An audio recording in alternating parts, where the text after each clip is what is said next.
Bevco Thiruvananthapuram regional മാനേജറുടെ മഞ്ചേരിയിലെ വീട്ടിൽ vigilance പരിശോധന നടത്തി. വിജിലൻസ് കോഴിക്കോട് സ്പെഷ്യൽ സെല്ലിൽ നിന്നുള്ള ഉദ്യോഗസ്ഥരാണ് പരിശോധന നടത്തിയത്. വരവിൽ കവിഞ്ഞ സ്വത്ത് സമ്പാദിച്ചെന്ന പരാതിയിലാണ് പരിശോധന. വിവരങ്ങളുമായി അനഘ ഭരതൻ ചേരുന്നു. അനഘ, എന്താണ് വിശദാംശങ്ങൾ?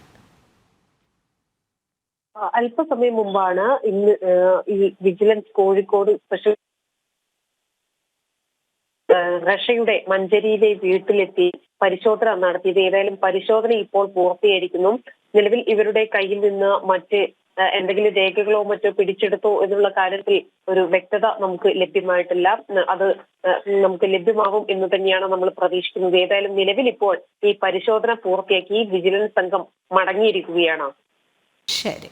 ബെവ്കോ തിരുവനന്തപുരം റീജിയണൽ മാനേജറുടെ മഞ്ചേരിയിലെ വീട്ടിൽ വിജിലൻസ് പരിശോധന നടത്തി. വിജിലൻസ് കോഴിക്കോട് സ്പെഷ്യൽ സെല്ലിൽ നിന്നുള്ള ഉദ്യോഗസ്ഥരാണ് പരിശോധന നടത്തിയത്. വരവിൽ കവിഞ്ഞ സ്വത്ത് സമ്പാദിച്ചെന്ന പരാതിയിലാണ് പരിശോധന. അനഘയാണ് വിവരങ്ങൾ നൽകിയത്.